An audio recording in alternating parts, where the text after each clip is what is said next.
अब बात जो हर एक के जहन में है और वो सवाल जो सेठी साहब से ज़रूर पूछा जाना चाहिए, there are so many cases, so many traps for chairman, ex chairman PTI Imran Khan साहब, एंड कहा जा रहा है कि इलेक्शन से पहले उन्हें वैसे ही सज़ा सुना दी जाएगी जिस तरह से नवाज शरीफ साहब और उनकी साहबजादी को 2018 में जुलाई में इलेक्शन से पहले सज़ा सुनाई गई। कुछ दिन पहले ही, मेरे ख्याल है 5-6 जुलाई को उनका फैसला आया था।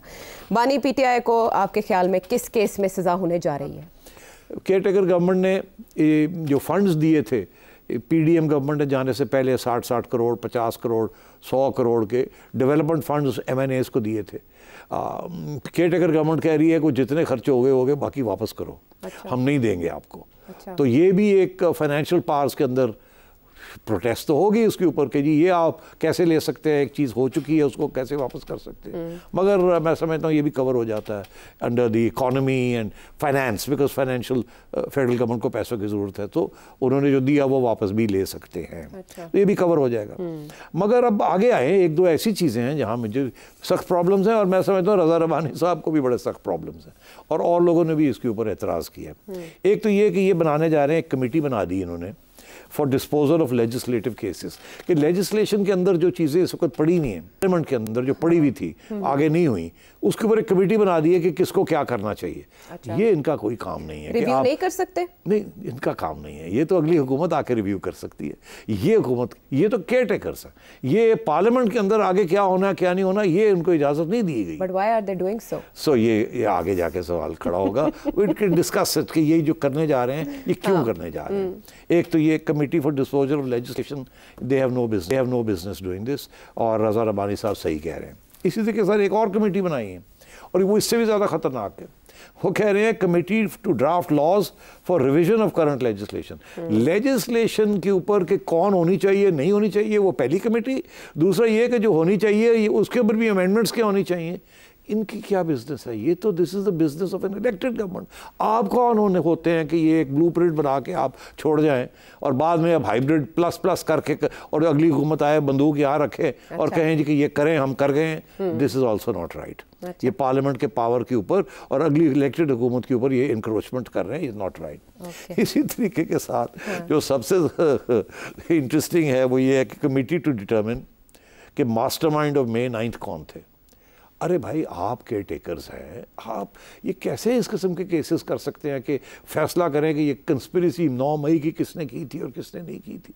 ये तो कोई इलेक्टेड गवर्नमेंट आके ये करे। आप care takers can't do this. ये तो लॉन्ग टर्म है, ये तो पता नहीं कब तक चलेगा। ये जो कमेटी बनेगी फिर डिटर्मिन होगा, ये तो it effects the entire body politic. तो ये कोई सेक्शन 144 का लॉ एंड ऑर्डर सिचुएशन तो नहीं है। ये तो आप तो बहुत बड़ी कंस्पिरेसी इसको कहा जा रहा है। तो इसके ऊपर आप कमेटी कौन होते हैं बनाने वाले? ये तो अगली इलेक्टेड गवर्नमेंट आती है तो बनाती है। अच्छा, फिर ये है कि केयरटेकर गवर्नमेंट जो है वो मुर्तज़ा सोलंकी साहब पहुंच गए सेनेट में डिफेंड करने के लिए। रज़ा रबानी साहब ने पूछा कि आप ये कौन सा बिल लेके आए हैं कि सेनेट में पास करा के रखना चाहते हैं, जाके असेंबली आए और मोहर लग जाए इसके ऊपर। वो क्या है? Motion pictures act. अच्छा। भाई मोशन पिक्चर्स की बिल है, उसको अमेंड करना चाह रहे हैं। वो आपको क्या पसूड़ी पड़ी हुई है कि कौन सी फिल्में जो हैं वो लगेंगी और कौन सी नहीं लगेंगी और क्या होगा क्या नहीं होगा। इसका क्या ताल्लुक है केयर टेकर्स के साथ? आप पर्सनली कॉल करके उनसे पूछ लेते हैं कि उन्हें किस फिल्म में दिलचस्पी है। सोलंकी साहब कहते हैं वहाँ के नहीं जी मेरा तो हम ये कॉन्स्टिट्यूशन है, ये है वो है। मगर रज़ा रबानी साहब ने ठीक ठाक उनको खड़काया और यार ये क्या कर रहे हो, मोशन पिक्चर्स के ऊपर भी आप पहुँच गए, ये it's none of your business. तो मैं समझता हूँ रज़ा रबानी साहब बिल्कुल सही कह रहे हैं। उसके बाद कहते हैं वो कंसोलिडेटेड एक फंड होता है फेडरल गवर्नमेंट का और प्रोविंशियल गवर्नमेंट, उसमें से भी पैसे विड्रॉ हो रहे हैं। अब अंडर द आइन ये नहीं हो सकता, care taker government consolidated fund से नहीं ले सकती। ये भी रज़ा रबानी साहब ने ऑब्जेक्शन रेज किया और लोगों ने भी किया और इनको फिक्र ही कोई नहीं है, ले ही जा रहे हैं जहाँ से पैसे आए। ये तो मतलब है कि ऐसे लगता है कि जैसे इनके इरादे यही हैं कि यही लोग आगे भी रहेंगे और यही फ़ायदा उठाना चाहेंगे, ये सब जो इकदाम किए जा रहे हैं। अच्छा। तो आई एम क्वाइट सरप्राइज्ड कि ये इसकी इतनी पसूड़ी क्यों पड़ी हुई है इनको। अच्छा। आप तो अब 7 दिन में जाने वाले हैं या 10 दिन में। तो या तो ये है कि आपका इरादा नहीं है जाने का और इसलिए आप ये सब कुछ कर रहे हैं ताकि आप ही चला सकें आगे। तो अगर अगली हुकूमत ने आना है तो वो करे। मगर अब दिलचस्प बात क्या, क्यों नहीं पीपल्स पार्टी ने ये बात कही जो रज़ा रबानी साहब कह रहे हैं? अच्छा, वो वहाँ सेनेट में ही बोले, लेकिन पीपल्स पार्टी कंडेम नहीं कर रही, आप कह रहे हैं। नून लीग क्यों नहीं इन चीज़ों को कंडेम कर रही? हाँ, वो तो जाहिर है। नहीं तो जाहिर नहीं है ना। तो इसका क्या मतलब है कि ये मिली भगत है, सारे मिले हुए, सारे मिले हुए हैं। हाँ। क्या पीपल्स पार्टी ने और नून लीग ने इनको कहा है करो करो करो, असी नहीं कर सकेंगे, अच्छा, हमारे लिए ये करने ज़रूरी है मगर हम नहीं कर पाएंगे, प्रॉब्लम्स हमारे लिए हो जाएंगे, कंसेंसस क्रिएट करना डेमोक्रेसी होगी ना। बट ये उनके लिए लैंडमाइंस नहीं होंगी जो ये कर रहे हैं, तो इसीलिए तो फिर लगता है ऐसे है कि वो समझते हैं ये लैंडमाइंस नहीं होंगी, कर जाओ, हम नहीं कर सकेंगे, करना चाहिए, कर जाओ। या ये है कि कोई साहब, कोई इदारा, कोई इंस्टीट्यूशन ने ये कह दिया है पीपल्स पार्टी को और नून लीग को because of hybrid plus plus कि ये हम करने जा रहे हैं, ये मुल्क के लिए बड़ा ज़रूरी है, आप शायद कर पाएँ या ना कर पाएँ, बिकॉज आपको तो बड़े देखना पड़ता है, अलायंस पार्टनर साथ लेना पड़ता है, पार्लियामेंट में मेजॉरिटी लेनी पड़ती है, कोई उठ के ऑब्जेक्ट कर दे, जैसे रज़ा रबानी साहब आप कर रहे हैं, तो बेहतर ये है कि इन्हीं से करवा लिया जाए, आपके लिए भी सहूलत हो जाएगी और नेशनल इंटरेस्ट में भी ये है। तो शायद इसलिए ऑब्जेक्शन नहीं आ रहा कहीं से। बड़ी इंटरेस्टिंग बात है ये। तो इसलिए मैं ये समझता हूँ ये मिली भगत है। अच्छा, ये तय हो चुका है, इसीलिए उनको पावर्स दिए गए ये, और अता तारड़ साहब ने ये पावर्स भी दिलवा दिए। बेचारे एक रज़ा रबानी साहब रह गए हैं जो असूलों के ऊपर बात करते हैं, बाकी सब चुप है। तो हाँ, लेकिन वो थोड़ी बहुत फेस सेविंग भी चाहिए होती है, वो रज़ा रबानी साहब दे देते हैं, वरना पार्टी उन्हें नोटिस भी तो इशू कर सकती है कि तुसी इंज क्यों किया। तो बड़ी रज़ा रबानी साहब तो बड़े लकी हैं, उनको सेनेट की सीट फिर से मिल गई है। हाँ। हमारे एक और भी दोस्त हैं पीपल्स पार्टी वाले जो कि असूलों के ऊपर बात करते हैं, आपको तो याद होगा उनका नाम क्या है, कौन है, बी से नाम शुरू होता है। तो एनीवे तो बाबर साहब हैं। अच्छा, तो वो भी, उनको भी उन्होंने सीट नहीं दी इस दफा। अच्छा, ये जो बात आप कर रहे हैं ये बड़ी इंटरेस्टिंग है कि सब मिले हुए हैं, कंट्रोल डेमोक्रेसी। फरतुल्लाह बाबर की बात कर रहा हूं, फरतुल्लाह बाबर साहब, एफ से फरतुल्लाह बाबर साहब। हाँ, वैसे वो बड़ा अपोज करते हैं, बड़े दबंग सियासतदान है, बहुत सीनियर पॉलिटिशियन है, की बात करते हैं हमेशा। उनको सीट नहीं दी पीपल्स पार्टी ने, सेनेट में रिव्यू नहीं किया उनको। हाँ, लेकिन रज़ा रबानी साहब भी तो एक दौड़ में थे, एक बार दौड़ में, और उन्हें नहीं नॉमिनेट किया था। तो यही है ना कि जो वहाँ डिसिडेंट्स हैं, जो असूलों की बात करते हैं, वहाँ भी जगह नहीं पाते, वो कहीं भी नहीं जगह पाते ना, किसी पार्टी में नहीं जगह, कबूलियत नहीं होती। अच्छा, हमने कंट्रोल डेमोक्रेसी तो देखा, कंट्रोल केयर टेकर सेटअप पहली बार देख रहे हैं ना, जिस तरह की आपने बातें की। ये तो सुप्रीम कोर्ट के कुछ फैसले भी चैलेंज कर चुकी है इंटरिम गवर्नमेंट, कर सकते हैं ये ना, नहीं कर सकते। अच्छा, तो फिर इसका मतलब है अनवारुल्लाह काकड़ साहब तो वो खुशकिस्मत तरीन इंसान है जिन पे निगाहे करम है, शफकत है, दस्ते शफकत। अब कल आपने पूछ लिया था मुझसे कि जी वो हाफिज साहब भी एड्रेस कर रहे हैं, तो मैंने आपको बताया था कि क्या मजबूरी है। तो इसलिए यहाँ भी काकड़ साहब भी हर जगह पे पहुँचे हुए होते हैं। अब मैंने तो आज तक ऐसा कुछ प्राइम मिनिस्टर नहीं देखा केयर टेकर जो कि जिस किस्म की ये परफॉर्मेंसेस कर रहे हैं और जिस किस्म की ये फैसले कर रहे हैं और जहाँ जहाँ जाके ये इंटरेक्शंस कर रहे हैं और स्पीचेस दे रहे हैं। मैंने तो परफॉर्मेंस पे आपको एतराज़ है, वो वाइट पेपर जारी करने लगे, मेरा ख्याल है सुने ज़रा वो अपने मुंह से अपनी तारीफ क्या करें। जी, मैं चाहूँगा कि हमारी हुकूमत वाइट पेपर भी रिलीज़ करे जो कि इंटर मिनिस्ट्रियल कॉन्ट्रीब्यूशंस हैं इस हुकूमत की, उनको हाईलाइट किया जाए, उनको बताया जाए। ये एक ब्लूप्रिंट के तौर पे जो आने वाली हुकूमत है उसके सामने जहाँ जहाँ हमारी बेहतर कारकर्दगी है उसकी वजूहात को जाना जाए और उससे अगर मुस्तफ़ीद हो सकते हैं तो मुस्तफ़ीद हों। ये तो सारे जो तेवर है ना इनके, वो नॉन इलेक्टेड वाले नहीं है, इलेक्टेड वाले हैं। वाइट पेपर भी पहली बार जारी होगा किसी care taker government white papers नहीं करती। हम भी रहे हैं केयर टेकर चीफ मिनिस्टर, हमने तो कोई वाइट पेपर नहीं इशू किया कि जी, क्योंकि हमारा रोल बड़ा लिमिटेड होता है।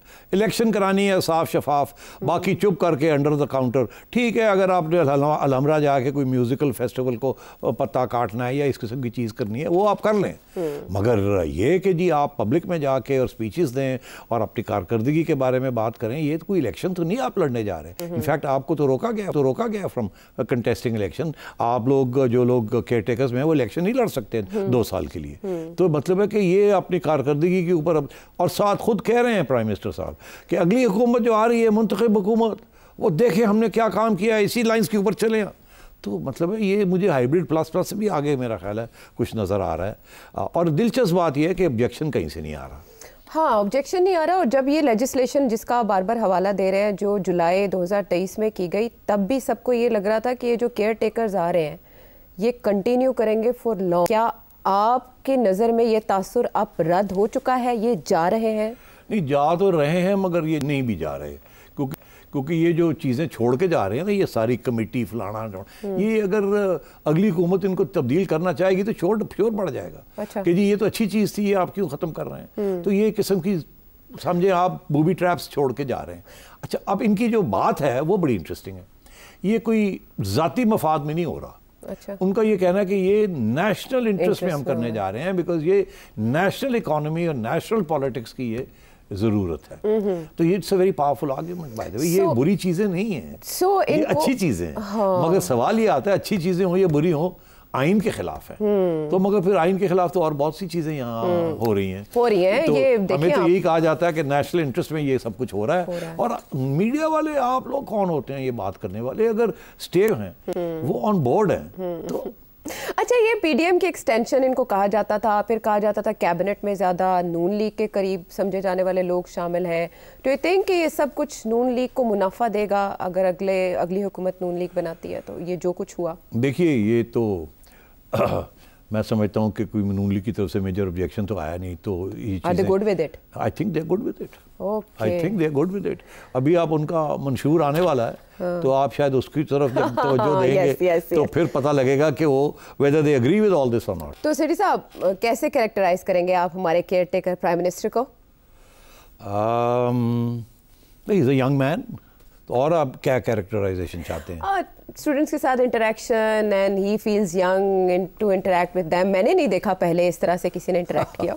हाँ, आई सपोज आप कह सकते हैं कि काकड़ साहब is a selfie prime minister. Image building में लगे हैं प्लीज करने। Okay fine. So this is all about caretaker setup and caretaker prime minister.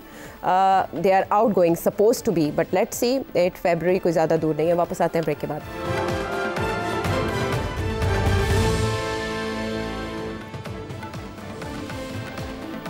Show में एक बार फिर खुशामदेद। और अब बात जो हर एक के जहन में है, और वो सवाल जो सेठी साहब से ज़रूर पूछा जाना चाहिए। There are so many cases, so many traps for chairman, ex chairman PTI Imran Khan साहब।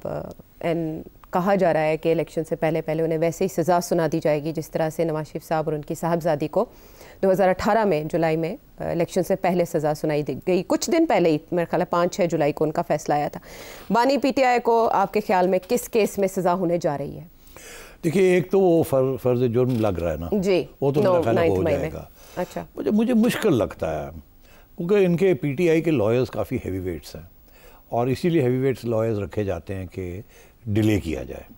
और मेरा ख्याल है उसमें ये कामयाब हो रहे हैं और हो जाएंगे। और मेरा ख्याल है अदालत में भी कुछ छोटी मोटी सिंपथीज़ हैं, आप देख ही रहे हैं। मैं नाम तो नहीं लूँगा कुछ जजेस का, मगर मुझे लगता ऐसे है कि ज़्यादा एम्फोसिस है on fairness and on constitutional rights. तो अच्छी बात है ये तो, इसमें तो कोई ख़राब बात नहीं है। तो फिर इसलिए तो नहीं कहेंगे, मुझे नहीं लगता कि कोई कन्विक्शन इलेक्शन से पहले होगी। मगर जो चाहने वाले हैं वो तो ये चाहते हैं कि हो जाए, मगर मेरा ख्याल है होगी नहीं।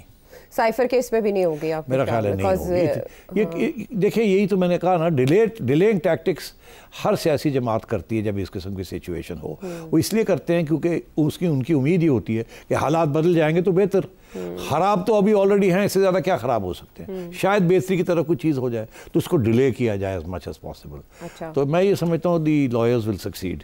और मेरा ख्याल है जुडिशरीज इतनी जल्दी कोई कन्विक्शन करने के लिए तैयार नहीं है। बिफोर इलेक्शन नहीं, लेकिन आफ्टर इलेक्शन वो बाद में देखा जाएगा क्या होता है। इलेक्शन में कौन कौन है, कहाँ है, क्या हो रहा है। अभी मैं कुछ नहीं कह सकता अबाउट दिस, मगर ये एक बात मैं कह सकता हूँ, खान साहब को जेल से नहीं निकलने देंगे। अब वो कैसे रखेंगे, क्या होगा, कन्विक्शन के ज़रिए रखेंगे या और कोई चीज़ होगी, कुछ ना कुछ तो होगा। खान साहब को बाहर छोड़ना इस हाइब्रिड प्लस जो आगे गवर्नमेंट बनने वाली है, it's not on the cards. अच्छा, लेकिन कुछ लोगों को अलाउ हो गया इलेक्शन लड़ना, परवेज़ इलाही साहब समेत। तो शाह महमूद कुरैशी साहब का भी चांस है अब? ये मैं नहीं कह सकता, मगर परवेज़ इलाही साहब को तो इसलिए रोका जा रहा था कि वो कहा जा रहा था कि ये इनके ऊपर केसेस हैं, और पता नहीं एब्सकॉन्डर कहाँ से बना दिया। एब्सकॉन्डर तो है नहीं वो।